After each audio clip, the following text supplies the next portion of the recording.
আম্মা জান আয়েশা সিদ্দিকা বলেন, জানো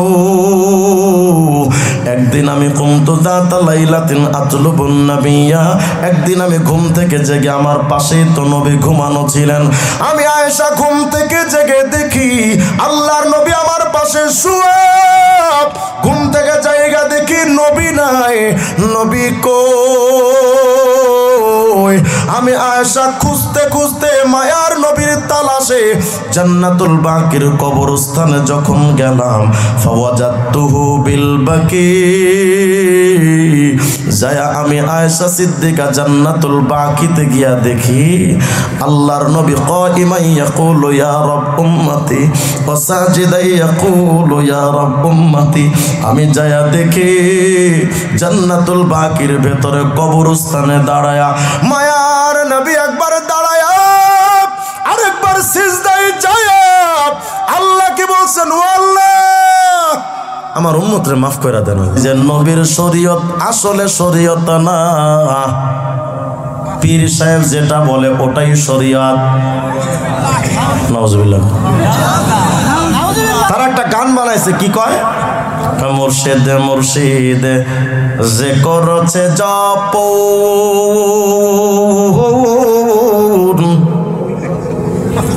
বিনা দুধে দই পাতাইয়া খাইতাছে মাখন, আরে সেই মাখন খাইলে পরে ভবে ক্ষুধা তৃষ্ণা লাগে না, লোহারে বা নাইলারে কাঞ্চা সোনা। আছে না নাই? কত সুন্দর গান না? এই হারামিগুলো এগুলো এসা গায়, আর কিছু কিছু বুড়ো খাটাস আছে দেখবেন, এদের সামনে গিয়ে আঁক করে যায় এমন ভাবে তাকায় থাকে, মুখের উপর গজব পড়ছে। ও কয় কি আর তুই শুনিস কি? কত বড় কুফরি! বলে যদি কেউ মুর্শিদ মুর্শিদ পীর বাবা জিকির করে, তার আর সে দই ছাড়া মাখন খেতে পারবে, মানে পীরের কথাই যদি কেউ চলে তার আর শরীয়ত লাগবে না, এমনিই মারেফতের মজা পাবে। বলেন তো মুসলমান, নবীর শরীয়ত ছাড়া কোনদিন মারেফত পাওয়া যায়? আরো জোরে কোন। এরা আমগো নাম দিছে শরীয়তি মোল্লা, আর এরা মারেফতি পাগলা। আমরা শরীয়তি মোল্লা, আর এরা মারেফতে পাগলা। এরা যদি মরে তো কবরে তো মোমবাতিও জ্বালায়, জ্বালায় না? আপনাদের দিকে আমরা নাই এগুলা, থাকলে কথা কন না। আমি কি কবর জিয়ারত করতে আসছি নাকি? কথা কবেন, টোকাই টোকাই কথা হবে। এরা নিজেদের কবরে মোমবাতি জ্বালায় বুঝাইতে চাই এরা কনফার্ম জান্নাতি। আর এত বড় একজন আলেমে হাফিজ সাহেব যদি মারা যায়, ওনার কবরে তো মোমবাতি নাই। ওরা কয় আমগো কবরে মোমবাতি আছে, হুজুরগো কবরে মোমবাতি নাই, বুঝাই হুজুররা জাহান্নামী আর আমরা জান্নাতি। আচ্ছা বলেন তো, কবরে মোমবাতি জ্বালানো জায়েজ না হারাম? এরা আবার মোমবাতি জ্বালা আমগর নিয়ে হিট করে একটা গান গায়, পাগল মরলে বাতি জ্বলে, মোল্লা মরলে জ্বলে না। পাগল মরলে বাতি জ্বলে, মুন্সি মরলে জ্বলে না, পাগলার কাছে খোদাই থাকে, কান্নার দলে দেখে না, টুনটুনা টুনটুন। আমি বললাম কবরে তো তোদের কবরে মোমবাতি জ্বলার কথা, আল্লাহর নবীর শরীয়তকে বাদ দেওয়ার কারণে জাহান্নামের টিকিট কেটে যে কবরে গেলি, তোর কবরে যাওয়ার সাথেই যে জাহান্নামের আগুন তোর কবরে জ্বলে, তার প্রমাণ তোর কবরের ওপরেও জ্বলে। এদের তো এখন শরীয়ত লাগে না, ইসলামও লাগে না, সারাদিন শুধু বাবা আর বাবা। আমার তাহিরি আঙ্কেলদের তো বাপের অভাব নাই, কিন্তু মা নাই। গবেষণা কইরা দেখলাম এদের এত বাবা, মা গেল কই? খোঁজ নিয়ে দেখলাম হিন্দুদের মা আছে, মাগার বাপ নাই। টেনশনে পড়ে গেলাম, এগো মা কই আর এদের বাপ কই? চিন্তা ভাবনা করতে করতে খুঁজা পাইলাম ভাগে নাই, আছে তো যায় নাই, মরেও নাই। কই হিন্দুরা দুর্গা মায়ের কাছে গিয়া দুধ কলা দেয়, আর এরা দরগা বাবার কাছে দুধ কলা দেয়। আসতে কর, হিন্দুরা দুর্গা মায়ের কাছে গিয়া ভাগ্যের পরিবর্তন চায়, এরা দরগা বাবার কাছে ভাগ্যের পরিবর্তন চায়। হিন্দুরা দুর্গা মায়ের কাছে গিয়া সুস্থতা চায়, এরা দরগা বাবার কাছে সুস্থতা চায়। হিন্দুরা দুর্গা মায়ের কাছে গিয়া সন্তান চায়, এরা দরগা বাবার কাছে সন্তান চায়। হিন্দুরা দুর্গা মায়ের কাছে সিজদা দেয়, এরা দরগা বাবার কাছে গিয়া সিজদা দেয়। আমাদের বুঝতে বাকি নাই, ওরা আলাদা কেউ নয়, ওরা চোরে চোরে তালতো ভাই, ওদের কোনো বিভেদ না। এরা এখন আল্লাহরেও মানে না, নবীরও মানে না, সারাদিন শুধু বাবা আর কত বাবা, ওরে বাবা। খাজা বাবা, আট্টসি, সুরেশ্বর, চন্দ্রপাড়া, দেওয়ানবাগি, কুতুববাগি, রাজারবাগি, ছোট ভান্ডারি, বড় ভান্ডারি, মাঝ ভান্ডারি, রশিদ ভান্ডার, ধন ভান্ডার, পানিশা, বালিশা, লতাশা, পাতাশা, কেল্লাশা, ফাইল্লাশা, চিল্লাশা, চরম বিবি, গরম শাহ, ফকির শাহ, মিসকিন শাহ, গরিব শাহ, টং টং শাহ, ঢং ঢং শাহ, হেহুশা, কুত্তাশা, ঘোড়াশা, ল্যাঞ্চাশা, বদনাশা। মাঝে একটা মাজার হয়েছে চট্টগ্রামে, হজরত কুত্তাশা। কিরে কুত্তাশা কে? হুজুর, আমাদের এক বাবা একটা কুকুর পুষতো, এটা মারা যাওয়ার পরে এটারে কবর দিয়া নাম দিছে হজরত কুত্তাশা মাজার। আমাদের এখন পাবলিক ঢের কুত্তার কাছে গিয়ে কয় বাবা। আচ্ছা বলেন তো দেই, কুত্তারে যদি কেউ বাপ ডাকেও কিসের বাচ্চা? না, এটা বলবেন না, বলবেন ফুটফুটে সুন্দর। মাঝে নবীনগর গেছি মাহফিলে, বিবাড়িয়া, বাঞ্ছারামপুর ফেরিঘাট হয়ে 2500 দিয়ে ঢুকবো, রাস্তার পাশে লেখা হজরত বিলাইশা মাজার। কিসা? বিলাইশা। ভাবতেছেন আমি পীর বিরোধী মানুষ না? আল্লাহর কসম, আমিও পীরের মুরিদ। আমার পীর ছিলেন কায়েদে মিল্লাত আল্লামা জুনায়েদ বাবুনগরী রাহিমাহুল্লাহ। আমার বর্তমান পীর মুফতি আব্দুল ওয়াহিদ কাসিমি দামাত বারাকাতুহু। আমি পীর বিরোধী মানুষ না, কিন্তু পীরের নামে অর্থ যদি হয় আল্লাহ রসুলের শরীয়তকে বাদ দেওয়া, পীরের নামে অর্থ যদি হয় পীরের পায়ে সেজদা দেওয়া, পীরের নামে অর্থ যদি হয় বাবার কাছে ভাগ্যের পরিবর্তন চাওয়া, এমন পীরকে পাইলে জুতা দিয়ে পিটানো দরকার। চট্টগ্রাম বাঁশখালী থেকে যাব চকরিয়া, কক্সবাজার, রাস্তার পাশে এক পীরের নাম লেখা, পাশে কি পীর?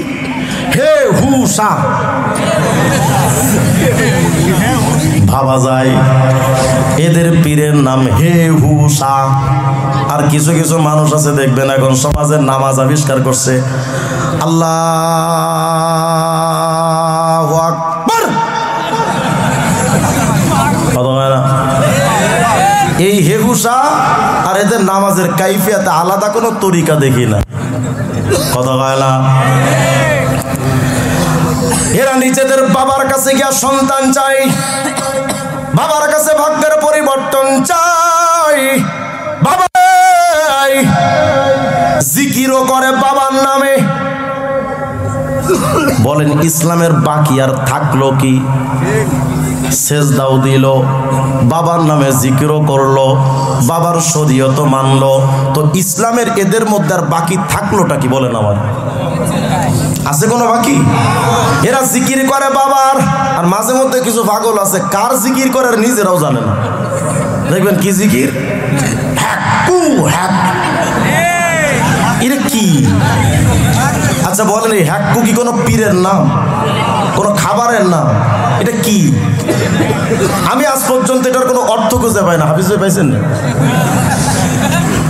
কয়েকদিন পরে দেখলাম জিকিরের নতুন আপডেট আসছে। কি জিকির?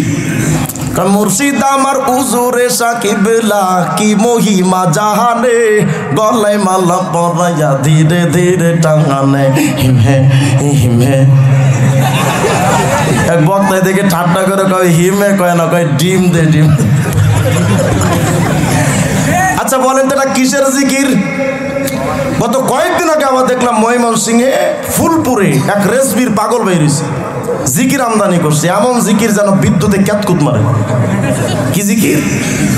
কয় ক্যাত ক্যাত। এগুলো কি? এটা নাকি জিকির? আচ্ছা বলেন তো, কোন সুস্থ রুচিসম্মত আত্মমর্যাদা সম্পন্ন কোন শিক্ষিত সচেতন মানুষের দ্বারা এগুলো সম্ভব? এরা কয় কি? এই জবান দিয়ে যা বের হয় সবই তো কেরামান কাতিবিন লেখে, লেখে না? কোরআনে কারীমের মধ্যে আসছে মা ইয়ালফিজু মিন কাউলিন ইল্লা লাদাইহি রাকিবুন আতীদ। আয়াতের অর্থ তাফসীর পড়েন, বান্দা এই জবান দিয়ে ভালো মন্দ অহেতুক যা বলে সব লিপিবদ্ধ হয়। আচ্ছা আমার একটা কথার জবাব দেন তো, এরা যখন এই হ্যাক্কু হুক্কু ক্যাতকুত কুতু হিমহে হুমহে করে, কিরামান কাতিবিন লেখে ডাকি? আমার তো মনে হয় কিরামান কাতিবেরও বিপদে পড়ে, আল্লাহ এ হালাই কয় কি আর আমি লিখবো ডাকি।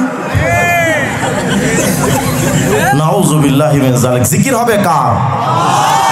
হাফিজ ভাই অনেক বড় একজন আলেম, আপনারা মেহেরপুরে মানুষ হয়তো চিনেন, আমি যদি ভুল বলি আমাকে বলে দিয়েন, সুস্পষ্ট বক্তব্য শোনেন। নবী তো অনেক দামি, তাই না? নবীর নামেও জিকির চলে না, কথা হয় না। নবীজির নামে চলে দুরূদ শরীফ, কি জিকির নবীর নামেও। আল্লাহ বলেছেন উযকুরুল্লাহ, আল্লাহর জিকির করো। নবীর জিকির যেখানে চলে না, তোর বাপের জিকির কেমনে চলে? এরা এখন কয় যে আমাদের কিচ্ছু লাগবে না, শুধু বাবা হলেই চলে। গান গায় কিরামান কাতিবিন, রোজ হাসরের দিন আল্লাহর কাছে যদি করে অভিযোগ, আমি বলবো দুনিয়ায় ছিলাম ল্যাংটা পীরের লোক। উপায় থাকবে নাকি? আমি মনে মনে ভাবলাম তুই ল্যাংটার মুড়ি দেয়া তার সেরা তুই যদি গান বানাইতে পারস, আমিও কওমি মাদ্রাসা পড়ুয়া পোলা, বিকজ কম না আমি গান আমিও একটা বানাইছি, কই না থাকবো সমালোচনা করবে। কিরামান কাতিবিন পাইবে যেদিন, তোরা যারা ছিলি ল্যাংটা বাবার লোক, তোদের জুতা মাইরা কইব জাহান্নামে ঢো। গানটা যদি এমন হতো কিরামান কাতিবিন, রোজ হাসরের দিন আল্লাহর কাছে যদি করে অভিযোগ, আমি বলবো দুনিয়ায় ছিলাম মুহাম্মাদের লোক। मोमिन जो फिदा नक्श काफे पाय नबी हो ज़ीर कदम आज भी आलम का खजीना। साहिल से लगिब गा कभी मेरा भी सफीना, देखेंगे कभी शौक से मक्का व मदीना। गर सुन्नत नबवी की करे पैरवी उम्मत, तूफान से निकल जाएगा फिर उसका सफीना। आवाज दिया बोलें अल्लाहु আকবার। 11:15 বাজে, আরো কত সময়? সারা রাত ওরা ঠাড়া হয়ে মরি আমি নাকি? ভাগবেন না তো? কারা কারা ভাগবেন হাত তোলেন। আওয়াজ দিয়া বলেন আল্লাহু আকবার। বলেন তো নবীর সুন্নাত আর শরীয়ত মানা দরকার আছে না নাই? নূহ নবীর সময় নূহ আলাইহিস সালামের নৌকার মধ্যে যারা উঠেছিল, মহাপ্লাবন থেকে যেমন ওরা বেঁচে গেছে,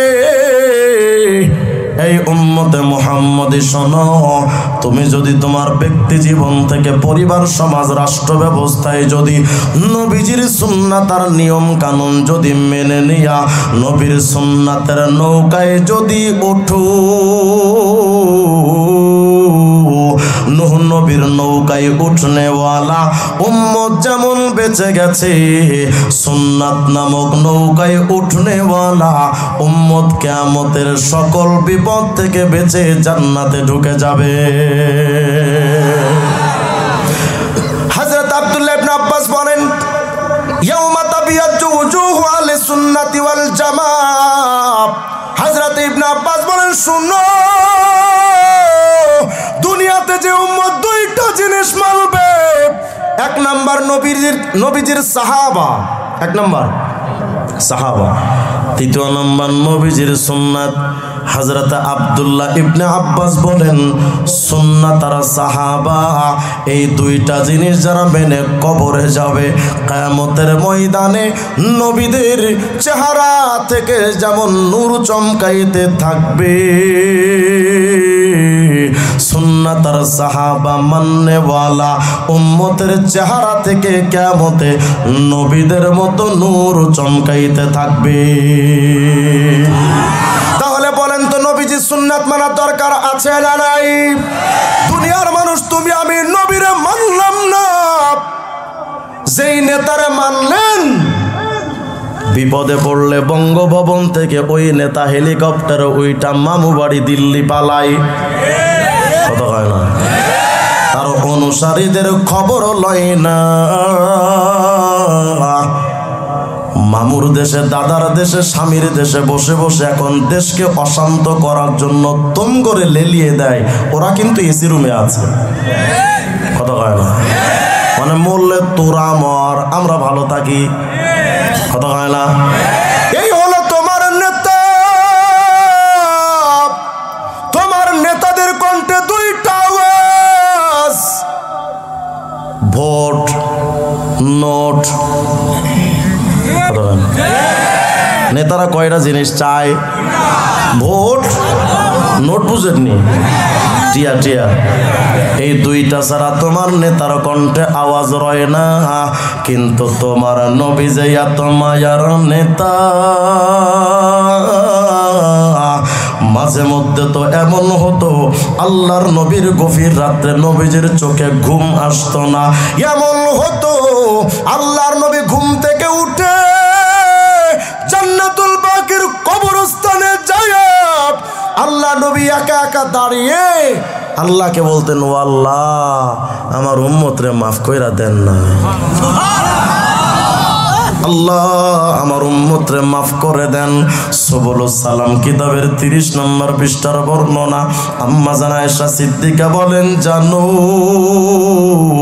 একদিন আমি কুমতু যাতা লাইলাতিন আতলুবুন নবিয়্যা, একদিন আমি ঘুম থেকে জেগে, আমার পাশেই তো নবী ঘুমানো ছিলেন, আমি আয়েশা ঘুম থেকে জেগে দেখি আল্লাহর নবী আমার পাশে শুয়ে। ঘুম থেকে জায়গা দেখি নবী নাই, নবী কই? আমি আয়েশা খুঁজতে খুঁজতে মায়ার নবীর তালাশে জান্নাতুল বাকির কবরস্থানে যখন গেলাম, ফাওয়াজাতুহু বিল বাকি, যায়া আমি আয়েশা সিদ্দিকা জান্নাতুল বাকিতে গিয়া দেখি আল্লাহর নবী কাইমান ইয়াকুলু ইয়া রাব উম্মতি ওয়া সাজিদান ইয়াকুলু ইয়া রাব উম্মতি। আমি যায়া দেখি জান্নাতুল বাকির ভেতরে কবরস্থানে দাঁড়ায়া মায়ার নবী একবার দাঁড়ায়া আরেকবার সিজদায় যায়া আল্লাহকে বলছেন, ও আল্লাহ আমার উম্মতরে মাফ করে দেন, আল্লাহ আমার উম্মতরে মাফ করে দেন। আল্লাহর নবী উম্মতের জন্য এতটা পাগল। আয়েশা সিদ্দিকা বলেন, নবী আনাসিতাল কুরআন লি আজালি হাদিল উম্মাহ, আমি দেখতে পাচ্ছি এই উম্মতের দরদে আপনি কোরআন শরীফ পড়াটাও আজকে ভুলে গেলেন। ইয়া রাসূলুল্লাহ, এই উম্মতের জন্য আপনার এত দরদ। আল্লাহর নবী বলেন, রে আয়েশা, মা দুমতু ফিল হায়াতি আকুলু ইয়া রাব উম্মতি। এ আয়েশা, যতদিন আমি নবী জিন্দা থাকবো রে, আমার জবান দিয়া চলতে থাকবে উম্মতি উম্মতি। ফাইদা দাখালতু ফিল কবরি আকুলু ইয়া রাব উম্মতি। এর আয়েশা, যেই দিন আমি নবী কবরের মধ্যে ঢুকবো রে, ওই দিনও আমার জবান দিয়া চলতে থাকবে উম্মতি উম্মতি। শাহ ওলিউল্লাহ মুহাদ্দিসে দেহলভী একটা রিওয়ায়াত বর্ণনা করেছেন সনদ ছাড়া। তিনি তার কিতাবের মধ্যে লিখেছেন, আরে দুনিয়ার মানুষ, জানো তোমার নবী তোমার কতটা দরদের মায়ার নবী। আল্লাহর নবী যখন ইন্তেকাল করলেন, মায়ার নবীর দেহ মুবারক যখন কবরের মধ্যে রাখা হবে, কয়েকজন সাহাবী মিলে তারা কবরের মধ্যে যখন নবীকে নামাইতে গেলেন, একে একে সাহাবায়ে কেরাম কবর থেকে উঠে সব সবাই তো চলে যাচ্ছেন, কিন্তু সর্বশেষ মায়ার নবীর কবরে নবীর দেহ মোবারকটা নামায়া যেই সাহাবী কবর থেকে শেষবারের মতো সর্বশেষ যিনি উঠবেন, ওই সাহাবী মনে মনে ভাবতেছিলেন, আহারে এতদিন যদি মনে কোনো কষ্ট থাকতো রহমতুল লিল আলামিনের দরবারে চলে যেতাম। আল্লাহর নবী আমার বলেন, উম্মতরা জানো লিল আম্বিয়া মানাবিরুম মিন যাহাব, কিয়ামতের ময়দানে সমস্ত নবীদের বসার জন্য আল্লাহ পাক এমন কিছু চেয়ার দিবেন, স্বর্ণ দিয়া বানানো চেয়ার। মায়ার নবী আমার বলেন, যখন চেয়ার পাবো, সব নবীরা বসার জন্য যখন চেয়ারে বসবে, আল্লাহর নবী বলেন ফায়াজলিসুনা আলাইহা, সব নবীরা চেয়ার পাইয়া তো চেয়ারে বসে যাবে, কাতারে কাতারে সব নবীরা তাদের চেয়ারের মধ্যে বসা। কিন্তু মায়ার নবী আমার বলেন, জানো ওয়ায়াবকা মিম্বারি লা আজলিসু আলাইহি, সব নবীরা যখন তাদের চেয়ারে কিয়ামতে বসা, আমি মায়ার নবী তোমাদের ওই সময় আমি আমার চেয়ারের মধ্যে বসবো না। ওয়ায়াবকা মিম্বারি লা আজলিসু আলাইহি, সব নবীরা চেয়ারে বসবে, কিন্তু আমি মুহাম্মদের চেয়ারটা খালি থাকবে রে, আমি আমার চেয়ারের মধ্যে বসবো না। ও নবী, ওই সময় আপনি কি করবেন বলেন? মায়ার নবী আমার বলেন, জানো ওই সময় কাইমুম বাইনা ইয়াদাইর রব আকুলু ইয়া রব উম্মতি,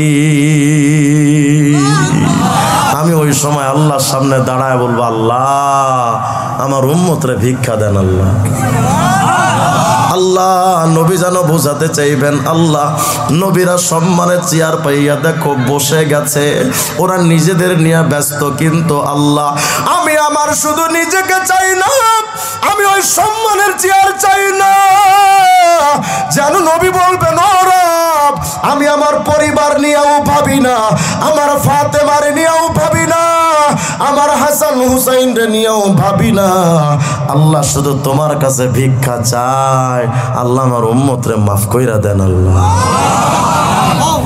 আল্লাহ শুধু আমার উম্মত রে ভিক্ষা দেন। ও নবী, এই দোয়াটা তো আপনি চেয়ারে বসেও তো করতে পারতেন, আপনি চেয়ারে বসবেন না কেন? আল্লাহর নবী বলেন, জানো মাখাফাত আইয়ুবাতা বিল জান্নাহ ওয়া ইয়াবকা উম্মতি মিন বাদি, আমি যদি ওই স্বর্ণের চেয়ারে যদি কিয়ামতে বসা যাই, নবীদের কাতারে যদি বসি, আর এমন যদি হয় ফেরেশতারা সব নবীদের একসাথে ধইরা জান্নাতে ঢুকায়া দিবে, যদি এমন হয় নবীদের সাথে আমি মুহাম্মদও জান্নাতে ঢুকায়া দিবে, আমি যদি আগে জান্নাতে চলে যাই, আমার এই গুনাহগার উম্মতের কে দেখবে? এই নবীর প্রতি আপনার মায়া নাই? সামান্য টুপিটাও মাথায় দিতে পারলেন না, দাড়িটাও রাখতে পারলেন না। ভাইরা, আর কবে সময় হবে আপনাদের, আমার তো বুঝে আসে না। মুরব্বি, আজকে এখান থেকে যখন বাড়ির দিকে যাবেন, একটা ছোট্ট আমল দিয়ে দিই আপনাদের। যাওয়ার সময় রাস্তার দুইটা পাশে একটু তাকায় দেখেন তো বাজান, নিঝুম অন্ধকার বাঁশবাগানে একা একা কত কাল ধরে কত লাশ পড়ে আছে, ওদের দেখার মতো কেউ না। ভাইরা, আগামীকাল দুপুরে যদি মারা যান, কালকে রাতে 12টার সময় আপনি গহীন কবরে একলা, আপনার আপন বলে কেউ নাই।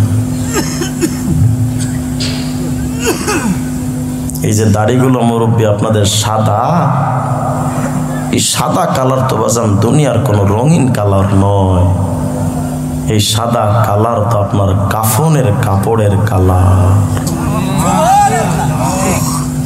মৃত্যু সিগন্যাল তো চলেই আসছে বাজান। আর কতদিন, আর কবে আপনি জিন্দেগিটাকে পরিবর্তন করবেন আমাকে বলেন। এখানেই তো অনেক বাবা বসে আছে নিজের সন্তানকে নিজের হাতে কবরে রাখছে, নাই?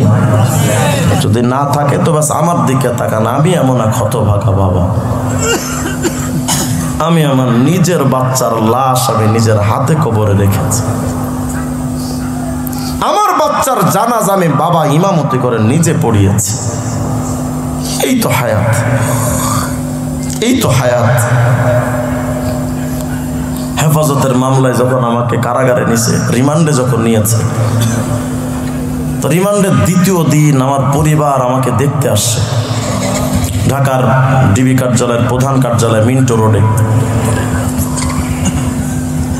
তো দ্বিতীয় দিন আমাকে যখন আমার পরিবার দেখতে আসছে, তো আমার ছোট দুটো বাচ্চা 1 ঘন্টা সময় দিয়েছে দেখা করার।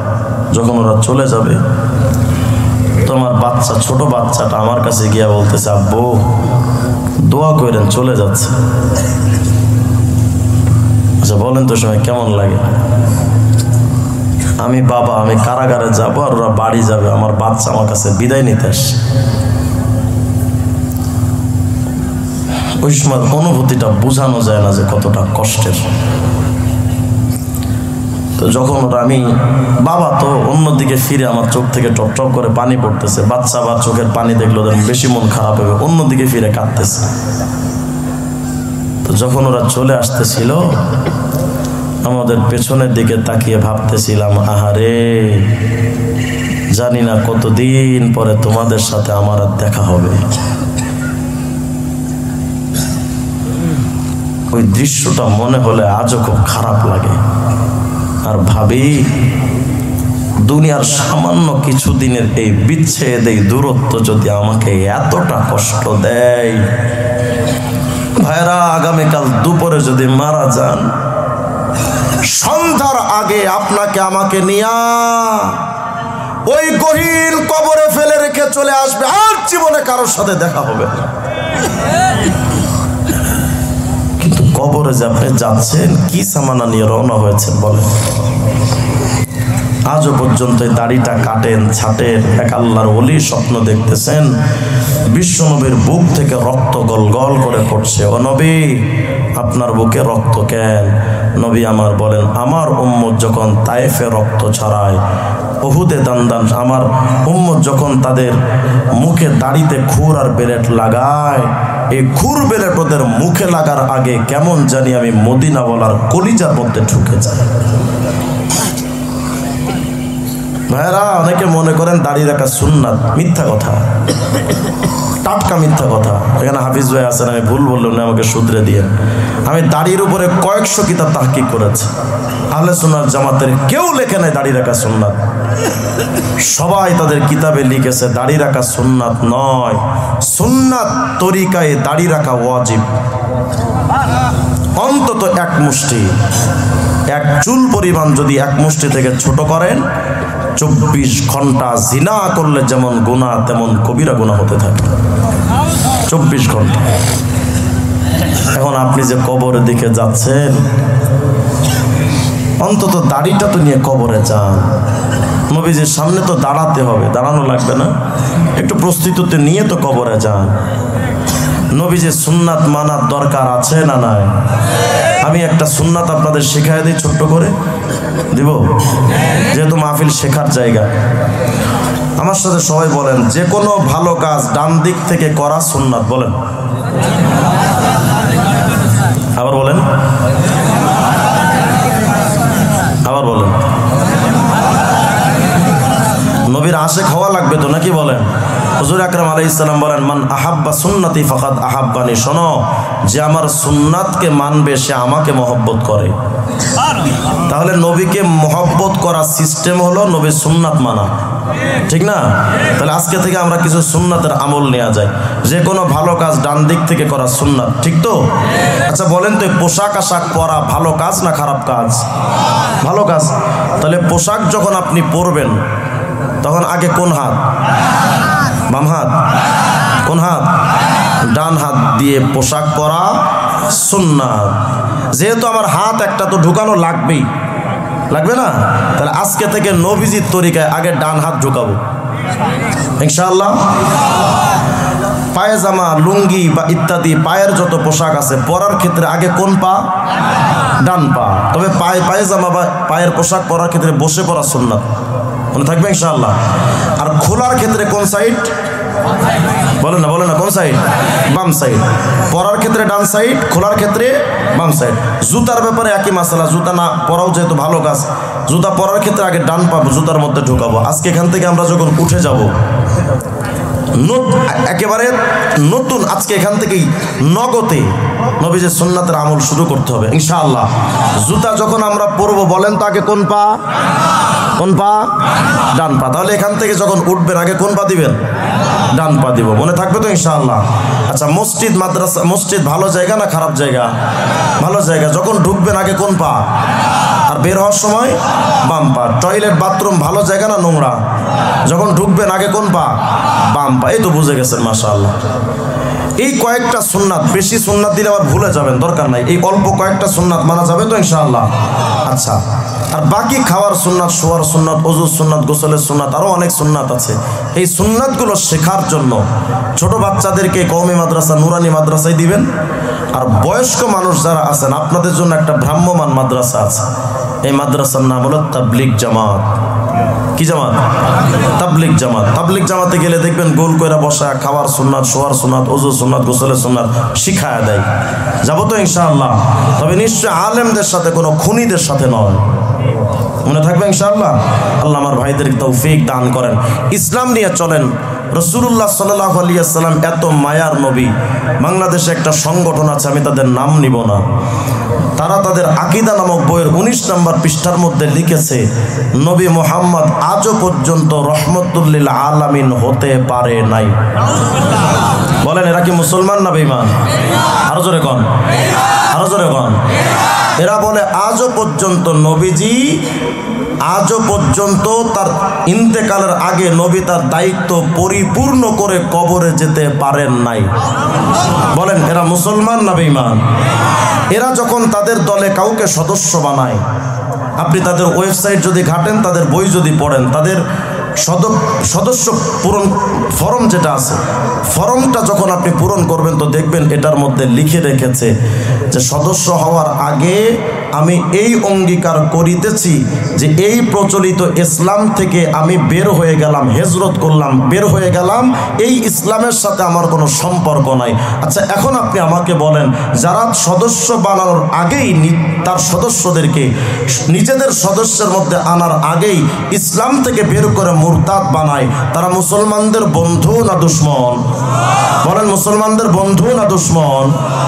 তারা এমনও দাবি করে, প্রশাসনের ভাইদেরকে এটা জানা দরকার, তারা তাদের একটা বই আছে ইসলামের প্রকৃত রূপরেখা, এই বইয়ের মধ্যে লিখেছে অস্ত্রের সাথে যদি সম্পর্ক না থাকে সে ইসলামের প্রাথমিক সদস্যবাদ মানে মুসলমান হতেই পারবে না। তাহলে নিশ্চয়ই এটা জঙ্গিদের শব্দ, কথা হয় না? তাহলে ওরা এই মানুষের দুশ্মন, এই জাতির দুশ্মন, এই দেশের দুশ্মন, এই মুসলমানদের দুশ্মন। এদেরকে প্রতিহত করা দরকার আছে না নাই? আমি তাদের বিরুদ্ধে আপনাদেরকে যেতে বলছি না, আমি চাচ্ছি আপনারা আমার ভাই মুসলিম সমাজ, আমাদের গণ্ডির মধ্যে যেন তারা ঢুকতে না পারে। প্রস্তুত থাকবেন ইনশাআল্লাহ। আল্লাহ তাআলা আমার ভাইদেরকে তৌফিক দান করেন।